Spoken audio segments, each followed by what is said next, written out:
Good morning, students. I hope that you all students are well and utilizing your precious time. Students, today we are going to continue our fourth chapter of social change and development in India, which is change and development in rural society. This is the fourth part of this chapter. हमने पहले क्या क्या discuss किया है उसके बारे में हम लोग ब्रीफली देख लेंगे. Later on we will continue our main topic. So students, let us start from the beginning. आज हमने कुछ नया तरीका देखा है पढ़ने के लिए, जिससे कि आपको एक बुक का ग्लांस मिल सके. आप बुक जिन स्टूडेंट्स के पास नहीं है वो बुक के थ्रू भी इन पॉइंट्स को और कंटेंट को देख सकते हैं. चैप्टर 4 एक बार मैं आपको पूरी बुक दिखा दूंगी. Later on we will continue our main topic. आप यहाँ पे देखेंगे फर्स्ट पैराग्राफ जो है वो इंडियन सोसाइटी का एक brief introduction, very specifically India की जो रूरल और एग्रीकल्चर करने वाली जो सोसाइटी है उसका एक ब्रीफ इंट्रोडक्शन दे रखा है. 2001 की सेंसस के अकॉर्डिंग अगर आप देखें तो इसमें मेंशन कर रखा है कि कितने परसेंटेज यहाँ पे रूरल पीपल रहते हैं. यहाँ पे कुछ एक पिक्चर दे रखी है. मैं आपको पहले भी बता चुकी हूँ कि मकर संक्रांति या फिर बैसाखी या फिर दूसरे ओणम और इस तरह की जो फेस्टिवल्स होते हैं जो कि क्रॉप की कटिंग के टाइम पे किए जाते हैं, उसको हम फेस्टिवल की तरह सेलिब्रेट करते हैं. इन ब्रीफ अगर मैं कहूँ तो agriculture is an integrated part of our rural society. जब भी हम जो कल्टीवेट कर रहे हैं अपना प्रोडक्शन जो है, जब उसकी कटिंग होती है तो ऑल ओवर द इंडिया उसको सेलिब्रेट किया जाता है. और सेलिब्रेट कैसे किया जाता है आप यहाँ पे देखेंगे. पंजाब में मनाई जाती है लोहड़ी, ठीक है. इसके अलावा हमारे यहाँ पे मकर संक्रांति मनाई जाती है पूरे देश भर में. तो इंडिया के आप बिल्कुल पूरे पार्ट्स देखें, north, south, east and west, हर जगह इस क्रॉप कटिंग को एक फेस्टिवल के फॉर्म में सेलिब्रेट किया जाता है. और कहाँ पे क्या क्या नाम है यहाँ पर आप देख सकते हैं. ये students, here you can see Pongal in Tamil Nadu, Bihu in Assam, Baisakhi in Punjab, Ugadi in Karnataka.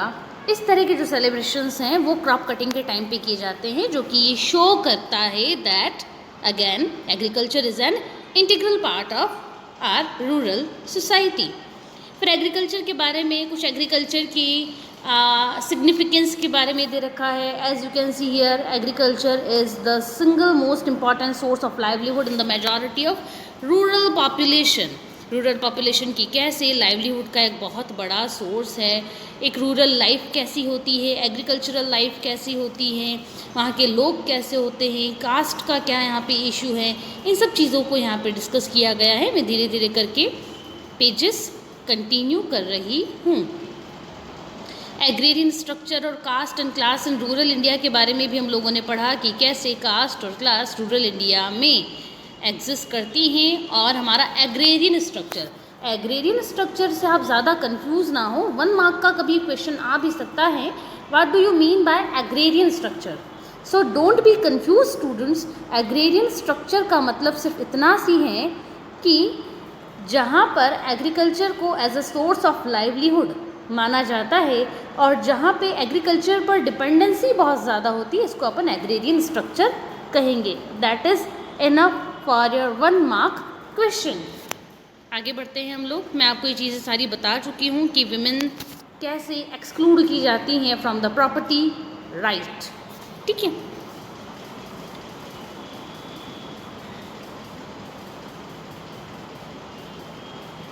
यहाँ पे लैंड ओनिंग के बारे में भी मेंशन कर रखा है कि कौन से ग्रुप के पास ज़्यादा लैंड होती है, अपर कास्ट या फिर लोअर कास्ट, इन सब के बारे में मेंशन कर रखा है. एग्जाम्पल के फॉर्म में dominant land owning groups are the Jat and Rajput of UP, the Vokkaligas and Lingayat and Karnataka. तो ये कुछ डोमिनेंट कास्ट्स के बारे में मेंशन यहाँ पे किया गया है, जहाँ जो कि लैंड ओनिंग कास्ट है वहाँ डोमिनेट करने का काम करती हैं. इनके पास ज़्यादा ज़मीनें हैं. बाकी जगह आप देखेंगे तो थोड़ी सी लैंडलेस पॉपुलेशन भी आपको रूरल एरिया में मिलेगी. इवन दो जो दलित्स या फिर एससी कम्युनिटी हैं उसके पास लैंड तो है, पीस ऑफ लैंड तो उनके पास है, but that piece of land is very small. Land तो है लेकिन लैंड बहुत ज़्यादा छोटी है, जिसकी वजह से वो ज़्यादा कल्टीवेशन कर नहीं पाते, ज़्यादा प्रोडक्शन नहीं कर पाते हैं।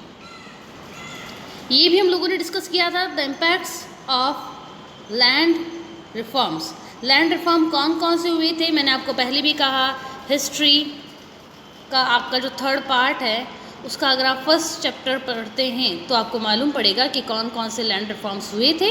और ब्रीफ इंट्रोडक्शन में आपको रैयतवाड़ी सिस्टम के बारे में भी दे चुकी हूँ, और अदर सिस्टम जो हमारे यहाँ पर इन ट्रेंड थे ड्यूरिंग कॉलोनियल पीरियड, उसके बारे में मैं आपको एक ब्रीफ इंट्रोडक्शन दे चुकी हूँ कि कौन कौन से लैंड रिफॉर्म्स हुए थे। ज़मींदारी सिस्टम मैं आपको बता चुकी हूँ, ज़मींदारी सिस्टम का मतलब क्या होता है। इसके अलावा हम लोगों ने सब्सटेंशियल पोर्शन इनके बारे में भी पढ़ा था। आगे अगर अपन कंटिन्यू करें तो इंडिपेंडेंट इंडिया में भी बहुत सारे चेंजेस आए थे, लैंड रिफॉर्म्स हुए थे। और क्योंकि फर्स्ट लैंड रिफॉर्म जो बिल था, एक्ट था, 1951 में आया, और इसके थ्रू मेजर चेंजेस किए गए इन आर इंडियन सोसाइटी। ठीक है, इसमें हुआ क्या स्टूडेंट्स, 1951 में, बिफोर 1951 भी एक एक्ट आया था, लेकिन जो मेजर एक्ट की जहाँ अपन बात करेंगे, इंडिया के कॉन्स्टिट्यूशन में जो पहला अमेंडमेंट था ना, दैट टुक प्लेस इन 1951। और फर्स्ट अमेंडमेंट क्या था, फर्स्ट अमेंडमेंट में लैंड रिफॉर्म्स के बारे में एक्सप्लेन कर रखा था। अब लैंड रिफॉर्म का मतलब क्या होता है, लैंड रिफॉर्म का मतलब, सबसे बड़ा मतलब लैंड रिफॉर्म का ये था कि लैंड ओन करने को लेकर एक लिमिट डिसाइड कर दी कि एक पर्सन उससे ज़्यादा लैंड ओन नहीं कर सकता है।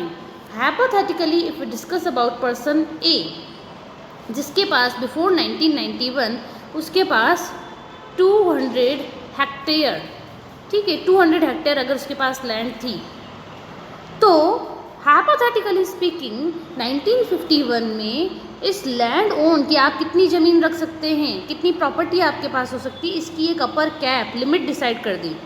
ठीक है, लिमिट डिसाइड कर ली, तो हाइपोथेटिकली अगर अपन माने तो लिमिट अगर 150 हेक्टेयर है तो इसके पास तो अब 200 है। सरकार ने कितनी डिसाइड की 1951 में, 150 हेक्टेयर, इसके पास तो 200 है, तो जो सरप्लस 50 है ना, ये जो इसके पास जो 50 ज़्यादा है, ये 50 ज़्यादा किसके पास चला जाएगा, that will be acquire by the government. अब गवर्नमेंट इसका क्या करेगी, गवर्नमेंट इसके 2 या 3 काम कर सकती है, जो मैं आपको ब्रीफली बता रही हूँ, और इन डिटेल हम लोग इसको पहले डिस्कस कर चुके हैं।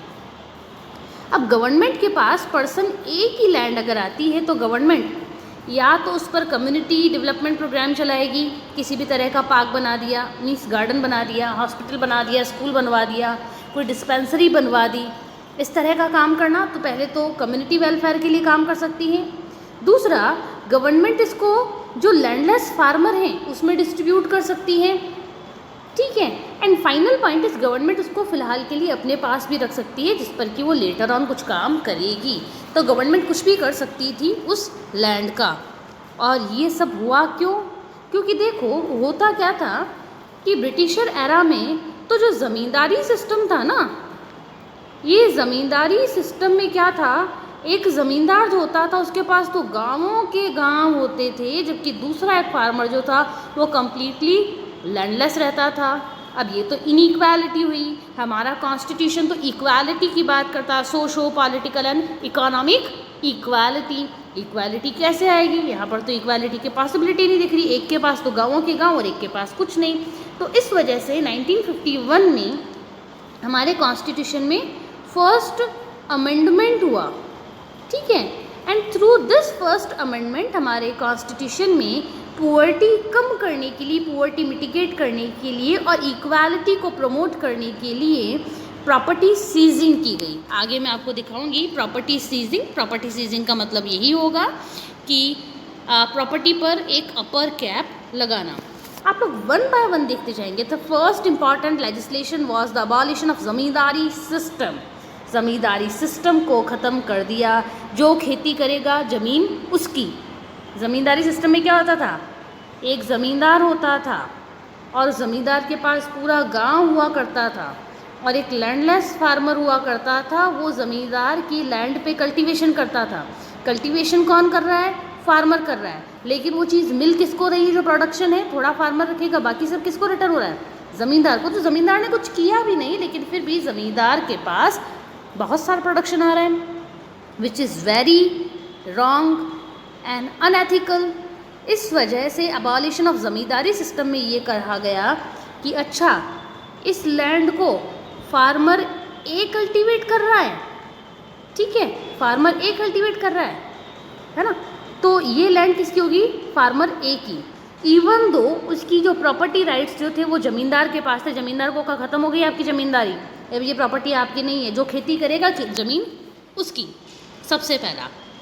दूसरा अगर अपन देखें लैंड रिफॉर्म जो था, tenancy abolition and regulation act. Tenancy abolition का मतलब क्या होता था कि कई बार जो लैंडलेस फार्मर्स थे वो लैंड किराए पे ले लेते थे, है ना। मान लो 1 साल के लिए लीज पे आपसे लैंड किराए पे ले लिया। रजनी इज़ लैंडलेस लेकिन कल्टीवेशन करना चाहती, पर ज़मींदारी सिस्टम में नहीं जाना, ठीक है, कोई दिक्कत नहीं है। ज़मींदार जो है उसके पास इतनी बड़ी लैंड है, रजनी ने कहा इतना सा मेरे को दे दो। अब इतना मेरे को देने के बाद क्या होगा कि ये, इसको कहते हैं किराए की खेती। तो किराए की जगह लेके, किराए का प्लॉट लेके, लैंड लेके जब फार्मर कल्टीवेशन करता है किराए की जगह लेकर, तो उसको अपन क्या कहेंगे? Tenancy system. टेनेंसी सिस्टम में क्या होता है? फार्मर किराए पे ज़मीन लेके उस पे खेती करता है, ठीक है। अब ये भी गलत है क्योंकि कल्टीवेशन कौन कर रहा है? फार्मर कर रहा है, और लेकिन फार्मर को उसके बदले में जो ज़मींदार है उसको पे करना पड़ रहा है। अब इसको ख़त्म कर दिया, जिसकी खेती उसकी ज़मीन। थर्ड मेजर चेंज जिसके बारे में मैंने आपको बताया था, the land seizing act. Land को सीज कर दिया, सीलिंग एक्ट। तो लैंड सीलिंग एक्ट जो है इसमें क्या कर दिया? अपर कैप डिसाइड कर ली, और अपर कैप का मतलब ये था कि जिसके पास भी सरप्लस लैंड होगी वो किसकी? सब सरकार की, ठीक है। लेकिन इश्यूज बहुत सारे आए। सबसे बड़ा इशू क्या था? बेनामी ट्रांसफ़र। बेनामी ट्रांसफ़र मैंने आपको पहले कहा था कि आप हिस्ट्री की बुक पार्ट 3 उसका चैप्टर 1 आप पढ़ें, उसमें फर्स्ट चैप्टर में आप बर्धवान की स्टोरी पढ़ें। अब मैं नहीं बताऊंगी आपको, आप खुद बर्धवान की स्टोरी पढ़ेंगे और देखेंगे कि बेनामी ट्रांसफ़र का मतलब क्या होता है, क्योंकि ये चीज़ें मैं आपको पहले एक्सप्लेन कर चुकी हूँ।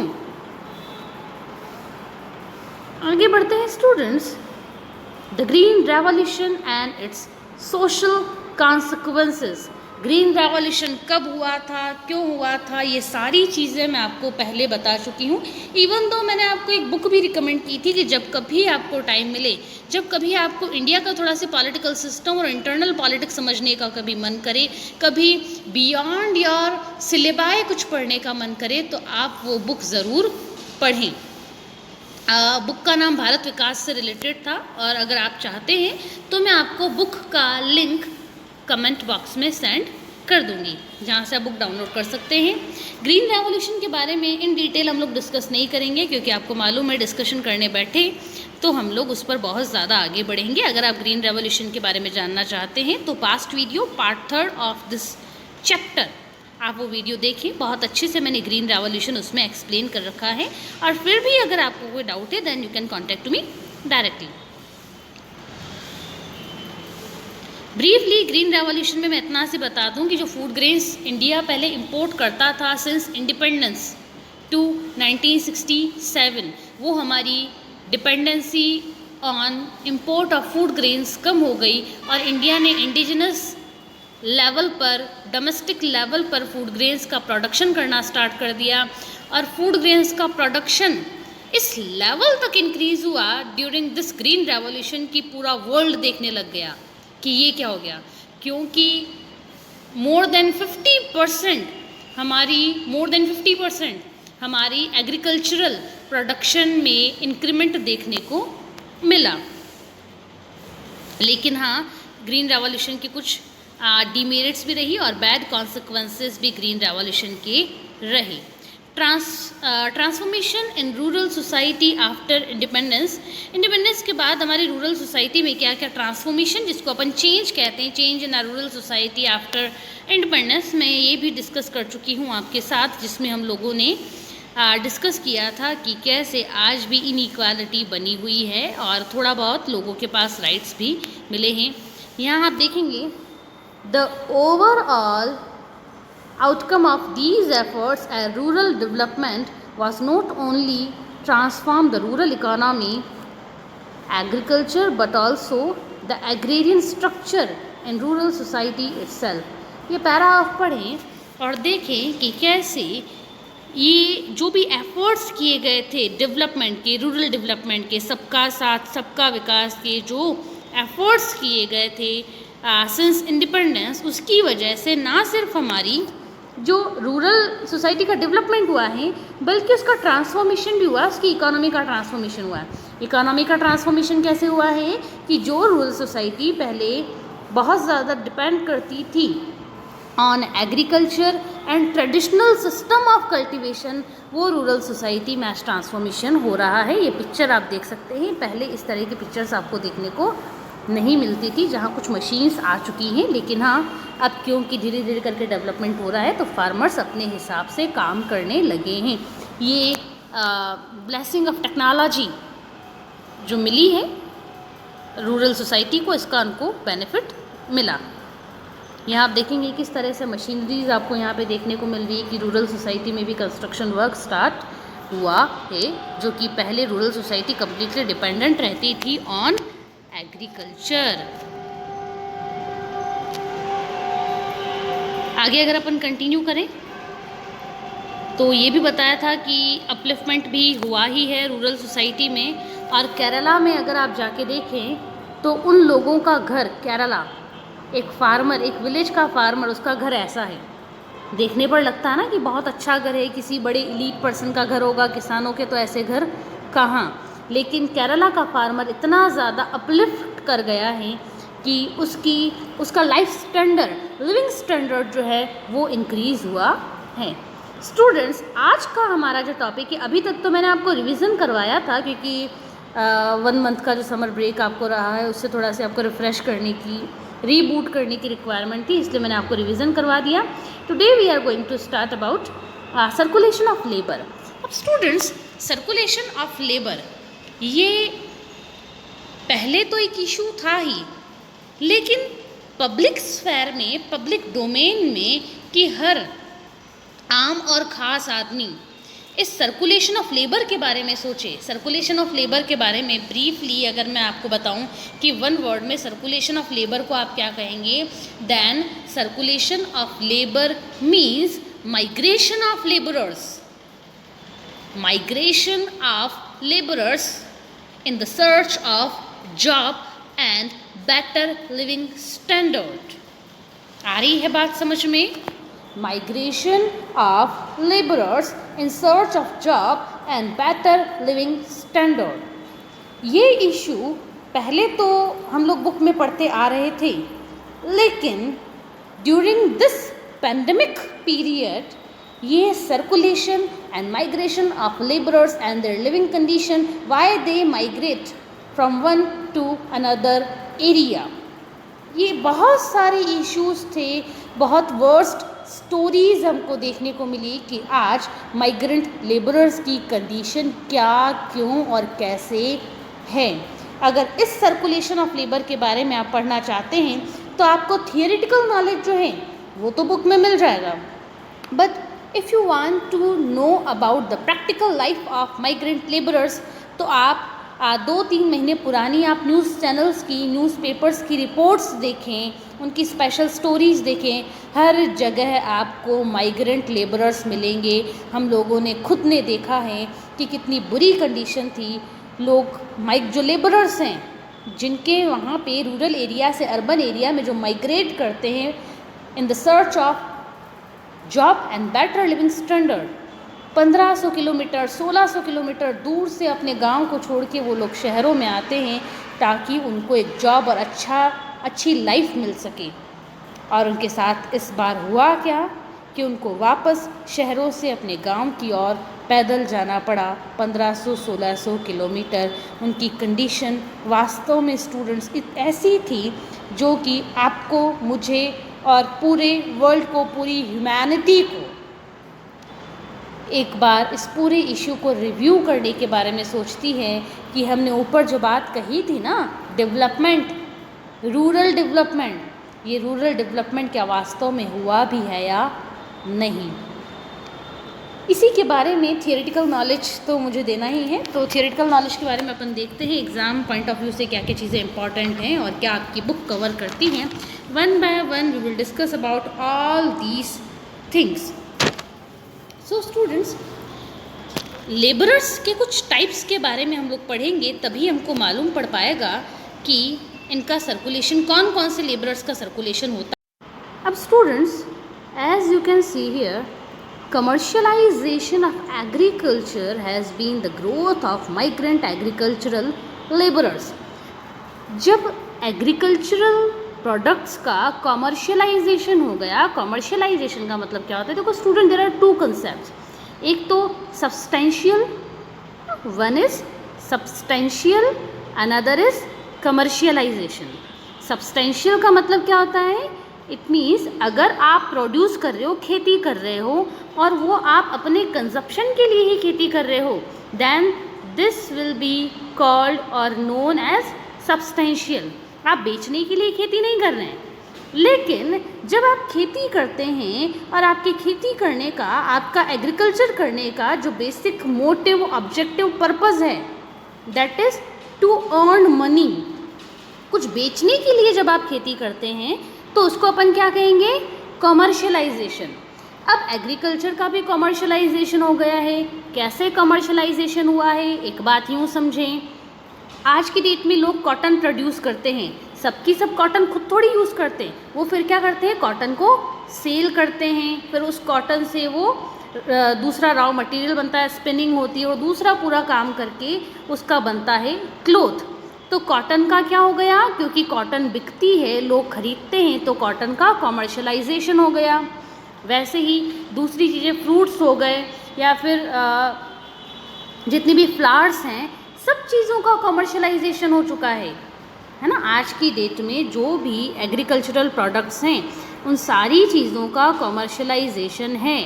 शुगर कैन है, उसका कॉमर्शियलाइजेशन है, बिकती है। फ्लावर्स भी अगर आप कर रहे हैं, फ्लावर्स का कल्टीवेशन कर रहे हैं, तो फ्लावर्स भी बाज़ार में बिकते हैं, बुके बिकते हैं, बहुत महंगे महंगे बिकते हैं। तो इसकी वजह से क्या होता है ना कि लेबरर्स की डिमांड उठती है। Just an example, Rajni Bhilwara में रहती हैं और भीलवाड़ा में रजनी के पास, क्योंकि रजनी को और कुछ तो आता नहीं, खेती आती है।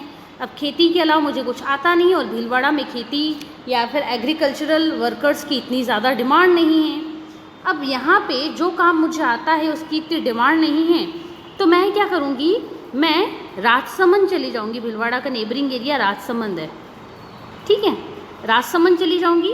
राजसमंद में इम्पॉर्टेंट बात यह है कि यहाँ पे फ्लावर्स, बहुत ज़्यादा फ्लावर्स का प्रोडक्शन होता है। रोज़ है ना, रोज़ जीके का क्वेश्चन भी आता है वाला कि राजसमंद का एक एरिया है दैट इज़ खमनोर। कभी घूमने जाओ तो टूरिस्ट पर्पस से भी जाना, बहुत शानदार जगह है और जीके पॉइंट ऑफ व्यू से भी इम्पॉर्टेंट है राजसमंद का Khamnor area. So students, Rajni unemployed है, एग्रीकल्चर के अलावा रजनी को कुछ आता नहीं है। अब जहाँ रजनी रहती है वहाँ उसको जॉब नहीं मिल रहा है, तो रजनी को पास में ही, मेरे पास में डिस्ट्रिक्ट है राजसमंद, राजसमंद का एक रीजन है खमनोर, वहाँ पे गुलाब की खेती होती है। और क्योंकि खेती क्यों होती है, कॉमर्शियलाइजेशन, गुलाब बेचने के लिए होती हैं। अब घर पे यूज़ करने के लिए तो आप कितने गुलाब लगाएंगे, 10, 12, 15, 100। बेचने के लिए कितने लगाएंगे, बेचने के लिए तो जितना हो उतना बढ़िया है। तो बेचने के लिए जब आप कोई काम करते हैं, सेलिंग पर्पज़ से आप कोई काम करते हैं, तो आप मोर एंड मोर प्रोडक्शन करेंगे। अब मोर एंड मोर प्रोडक्शन करने के लिए रिक्वायरमेंट किसकी रहेगी, रिक्वायरमेंट रहती हैं लेबरर्स की। तो राजसमंद में भी रोज़ का कल्टीवेशन होता है और वहाँ का रोज़ बहुत फेमस भी है, इस वजह से वहाँ पे रोज़ का मोर एंड मोर प्रोडक्शन होता है। जब मोर एंड मोर प्रोडक्शन होगा तो इस कंडीशन में रिक्वायरमेंट किसकी होगी? लेबरर्स की। लेबरर्स की रिक्वायरमेंट वहाँ पे क्रिएट होगी और जनरेट होगी, और ये रिक्वायरमेंट जनरेट जब होगी तो रजनी फिर कहाँ माइग्रेट कर जाएगी? From Bhilwara to Rajsamand. इस कंडीशन में रजनी को क्या कहेंगे? Migrant labourer. ये तो मैंने आपको राजसमंद की बात बताई, लेकिन कर्नाटका में भी जो फ्लावर्स हैं वो बहुत ज़्यादा प्रोड्यूस होते हैं। कर्नाटका के फ्लावर्स फेमस भी बहुत ज़्यादा हैं, ठीक है। तो कर्नाटका में फ्लावर्स चाहिए, वहाँ पे भी। तो जहाँ पे देखो एक चीज़ आप चेन याद रख लो, कॉमर्शलाइजेशन जो होगा वो मोर प्रोडक्शन की डिमांड करेगा, मोर प्रोडक्शन लेबर की डिमांड करेंगे, और ये पूरा प्रोसेस जो है वो किसको मोटिवेट करेगा? माइग्रेंट लेबरर्स को मोटिवेट करेगा। इसको आप यूँ ध्यान रख लें, CMPL, ठीक है। C मतलब कॉमर्शलाइजेशन, कॉमर्शलाइजेशन की वजह से क्या होगा? मोर प्रोडक्शन। MP मतलब मोर प्रोडक्शन। अब मोर प्रोड्यूस करने के लिए आपको लोग भी तो ज़्यादा चाहिए। अब लोग ज़्यादा चाहिए तो लेबर की डिमांड उठेगी, और लेबर डिमांड किसको मोटिवेट करेगी? Labour demand will motivate the migrant labour और माइग्रेंट लेबरर्स, ठीक है। आगे हम लोग बढ़ते हैं। सीजनल डिमांड जो है एग्रीकल्चर की, वो भी कई बार लेबरर्स को अट्रैक्ट करने की कोशिश करती है, जिसको यहाँ पे कहा गया है सीजनल माइग्रेशन। अब सीजनल माइग्रेशन का एक सिंपल मीनिंग में अगर आपको बताऊँ, 1 मार्क का क्वेश्चन अगर कभी आ जाता है तो how will you attempt this question of meaning of seasonal migration? Then seasonal migration means migration from poor to rich areas where wages rates are high. जहाँ पे वेजेस की रेट्स हाई रहती हैं वहाँ से वहाँ पे जब आप माइग्रेट करके जाते हैं तो इसको सीजनल माइग्रेशन भी कहते हैं, और ये चीज़ पंजाब में बहुत ज़्यादा देखने को मिली है। एक बार पढ़ के देख लेते हैं इस चीज़ को। Students, as you can see here, a pattern of seasonal migration emerged in which thousands of workers circulate between their home villages and more prosperous areas where there is more demand of labor and higher wages. तो seasonal demand जो है उसको कौन motivate करता है? more demand of labor and higher wages. As I told you earlier, यहाँ पे थोड़ा लॉन्ग दे रखा है, मैंने आपको 1 मार्क का क्वेश्चन कैसे अटैम्प्ट करेंगे, point to point, cut to cut कैसे आपको आंसर करना है वो मैंने आपको बता दिया। I am going to repeat the meaning of seasonal migration again. Migration from poor to rich areas where wages rates are high. तो एक गरीब इलाके से अगर कोई बहुत रिच एरिया में जाता है, और ऐसा रिच एरिया जहाँ पे वेजेस रेट्स भी हाई हैं, तो आप उसको कहेंगे सीजनल माइग्रेशन। एक दूसरा माइग्रेशन का फॉर्म है दैट इज़ फुटलूज माइग्रेशन। यहाँ पे आप देख रहे हैं ना, फुटलूज माइग्रेशन। ये फुटलूज माइग्रेशन कहाँ देखने को मिलता है? New Delhi and Bangalore. अब फुटलूज माइग्रेशन का मतलब क्या है वो मैं आपको ब्रीफली बताऊंगी। एक जॉन ब्रैमन ने एक डेफिनेशन दी है ऑफ फुटलूज, ये कंसेप्ट जो है ना फुटलूज लेबरर्स। तो ये फुटलूज लेबरर्स कंसेप्ट किसने दिया? This concept was given by John Breman. John Breman ने 1985 क्या है? जॉन ब्रैमन ने 1985 में एक बुक लिखी थी, और इस बुक में जॉन ब्रैमन ने फुटलूज लेबरर्स का कंसेप्ट दिया। अब ये है क्या? It means John Brahman called migrant laborers footloose laborers. He told that footloose laborers do not get even minimum wages. Jin migrant laborers की हमने ऊपर बात की थी ना स्टूडेंट्स, हैं, migrant laborers की हम लोगों ने यहाँ बात की थी, इन migrant laborers को ही जॉन ब्रैमन यहाँ पे क्या कह रहे हैं? footloose laborers, migrant और यहाँ पे footloose। और जॉन ब्रैमन इन फुटलूज लेबरर्स की जो कंडीशन है उसको भी हाईलाइट करते बताते हैं कि ना तो इनके पास कोई राइट्स रहते हैं, ना इनकी प्रॉपर लिविंग कंडीशंस होती हैं, और ना ही इनको प्रॉपर वेजेस मिल पाती हैं। और ये फुटलूज लेबरर जो है वो कहाँ देखने को मिलेंगे? मैं आपको यहाँ पे कुछ बता रही हूँ। Migrant workers come mainly from drought-prone and less productive regions as they go to work for part of the year on farms in the Punjab and Haryana or on the brickkilns in the UP or construction sites in such as New Delhi and Bangalore। तो आपको यहाँ देखने को मिलेगा कि Footloose जो workers हैं वो कहाँ जाते हैं, पंजाब हरियाणा में खेती करने के लिए जाएंगे। जो ईंट भट्टे हैं यूपी में ईंट भट्टों में काम करने के लिए जाएंगे, और कंस्ट्रक्शन वर्क अगर करना है तो न्यू दिल्ली और बेंगलोर में कंस्ट्रक्शन वर्क करने के लिए माइग्रेंट लेबरर्स जाते हैं। और इन्हीं माइग्रेंट लेबरर्स को जॉन ब्रैमन ने कहा है फुटलूज लेबरर्स, और इनकी कंडीशन के बारे में भी बताया है जॉन ब्रैमन ने। आप यहाँ पे देखेंगे, मैं अंडरलाइन करती जा रही हूँ। Landless workers do not have many rights, इनके पास कोई राइट्स नहीं होते हैं, उनको मिनिमम वेजेस नहीं मिलता है।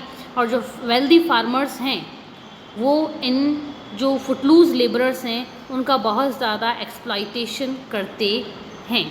होता स्टूडेंट्स ये हैं कि जो वेल्दी फार्मर्स हैं, आप देखो इंस्टेंस देखो कि जिसको कहते हैं ना मौके पे चौका मारना, तो कैसे जो ये फुटलूज लेबरर्स हैं, जो मज़दूर लोग हैं, इन मज़दूरों की मजबूरी का फ़ायदा उठाया जाता है। जॉन ब्रैमन इसको हाईलाइट करते हैं। It should be noted here that wealthy farmers often prefer to employ migrant workers for harvesting and other such incentive operations rather than the local working class। इसका मतलब ये है कि जो रिच फार्मर्स हैं, वेल्दी फार्मर्स जो हैं, वो क्या करते हैं, वो इन फुटलूज लेबरर्स जो हैं, जो माइग्रेंट जो मज़दूर हैं, जो बाहर से आते हैं, इन बाहर से आने वाले मज़दूरों को काम पे रखते हैं, लेकिन लोकल मज़दूरों को काम पे नहीं रखते हैं।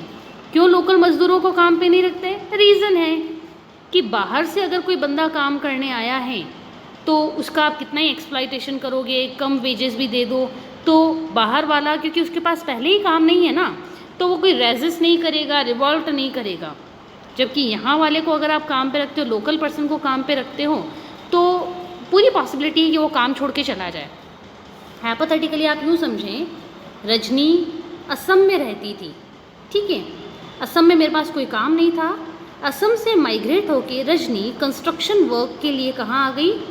दिल्ली में आ गई। अब दिल्ली वाला जो एक रिच पर्सन होगा, यहाँ फार्मर्स की नहीं दूसरे लोगों की भी अगर अपन बात करें, दिल्ली में काम, अब दिल्ली में जो मुझे काम देने वाला रिच पर्सन है वो मुझे प्रेफर करेगा और वहाँ का जो लोकल वर्कर है उसको जॉब नहीं देगा। क्यों नहीं देगा? क्योंकि ये जो कंस्ट्रक्टर है, दिल्ली कंस्ट्रक्टर जो है, ठीक है, ये दिल्ली का कंस्ट्रक्टर मुझे वर्क देगा, क्योंकि अगर रजनी को वेजेस नहीं मिली, कम मिली, एक्सप्लॉइटेशन करता है, तो मैं रेजिस्ट नहीं कर पाऊँगी। क्यों? क्योंकि मुझे लगेगा कि यार अगर मैंने इसको मना कर दिया काम करने से तो मुझे वापस असम जाना पड़ेगा, और मेरी ऐसी कंडीशन नहीं है कि मेरे पास पैसा भी नहीं है कि वापस असम जाऊँ मैं। और मैं यूँ ही नहीं कह रही, अपने मन से नहीं कह रही हूँ, ये बातें जॉन ब्रैमन ने आपने लिखी हैं, यहाँ पे देखेंगे। Exploited and can be paid low wages, पहली बात। प्रैक्टिकल इसका वीडियो आप देख चुके हैं इस पेंडेमिक के थ्रू कि जब लोग एक जगह से दूसरी जगह थाउजेंड्स किलोमीटर दूर जब काम करने के लिए आते हैं तो वापस लौटने के लिए भी उनके पास पैसे नहीं होते हैं, और वापस लौटने के पैसे नहीं होने की मजबूरी का फ़ायदा उठाते हैं दूसरे एम्प्लॉयर्स, ठीक है। जबकि लोकल पर्सन तो क्या काम, अगर आपने वेजेस नहीं दी, एक्सप्लॉइटेशन किया, तो वो तो यहीं का रहने वाला है, वो तो अपने घर पे रह सकता है, लेकिन इनको अपने घर वापस जाने का पैसा भी नहीं, और इसका फ़ायदा उठाते हैं ये बड़े वेल्दी पर्सन्स। इसके बाद अगर अपन आगे बढ़ें तो एक दूसरा कंसेप्ट आता है, new pattern of migration. The third point is, first point हम लोगों ने पढ़ा seasonal migration, another point was footloose labour, and finally हम लोग बात करेंगे न्यू पैटर्न की कि लेबरर्स जो हैं उनका माइग्रेशन तो हो रहा है, लेकिन इस माइग्रेशन की जो टेंडेंसी है, जो पैटर्न है, कुछ न्यू पैटर्न्स आपको ऑब्जर्व करने को मिलेंगे। अब स्टूडेंट्स, न्यू पैटर्न ये देखने को मिल रहा है कि क्योंकि एक एम्प्लॉयर किसको प्रेफर करेगा एम्प्लॉय करने के लिए? वो माइग्रेंट लेबरर को प्रेफर करेगा। क्यों करेगा? क्योंकि माइग्रेंट लेबरर का एक्सप्लॉइटेशन भी है, पॉसिबल है, और उसको पेमेंट भी कम देना पड़ेगा, लोअर वेजेस पर भी उसको काम पे रख सकते हैं। तो इसकी वजह से क्या होता है कि उस पर्टिकुलर एरिया के जो लोकल वर्कर हैं वो तो जॉबलेस हो जाएंगे। तो ये लोकल वर्कर जो हैं फिर कहाँ जाते हैं? वो दूसरी जगह माइग्रेट कर जाते हैं। आ रही है बात समझ में? एक एरिया से माइग्रेट होके दूसरी जगह जब कोई लेबरर जाता है तो उसको अपन माइग्रेंट लेबरर कहेंगे, और एक एम्प्लॉयर जो है वो इसको ज़्यादा प्रेफर करेगा, दिस माइग्रेंट लेबरर को ज़्यादा प्रेफर करेगा। ठीक है, लेकिन इसका इम्पैक्ट ये देखने को मिलता है कि इस माइग्रेंट लेबरर की वजह से वहाँ के जो लोकल लोग हैं उनको जॉब नहीं मिलता। अब लोकल लोगों को क्योंकि जॉब नहीं मिल पाता है तो ये लोकल लोग जो हैं वो फिर दूसरी जगह माइग्रेट कर जाएंगे। तो माइग्रेशन यहाँ से वहाँ चलता रहता है, from one side to another side. और शुगर कैन के जो फील्ड्स हैं वहाँ पे ये चीज़ आपको बहुत ज़्यादा देखने को मिलेगी। मैं आपको ये चीज़ बता देती हूँ एक बार। Students, in western UP sugarcane is life. Sugarcane ही वहाँ की लाइफ है। और इस आर्टिकल का पिक्चर क्लियर नहीं है, लेकिन हाँ आप सर्च करके देख सकते हैं। और ये एक जनरल फिनोमिना हमको देखने को मिल रहा है कि ये ठीक भी है, लॉजिकल बात है। ठीक है, now we are going to continue कि इस माइग्रेशन के अब इम्पैक्ट्स क्या हैं। वन बाय वन मैं आपको माइग्रेशन के इम्पैक्ट्स बताती जाती हूँ जो कि आपको इस पैसेज में पढ़ने सुनने देखने को मिलेंगे। The first and foremost impact of this migration of labourer is womenisation of agriculture. Womenisation of agriculture. अब विमेनाइजेशन ऑफ एग्रीकल्चर का मतलब क्या है यहाँ आप देखेंगे। स्टूडेंट्स, आप यहाँ पढ़ेंगे for instance in poor areas where male family members spend much, आप पढ़ लेंगे, मैं आपको डायरेक्ट एक्सप्लेन कर लेती हूँ।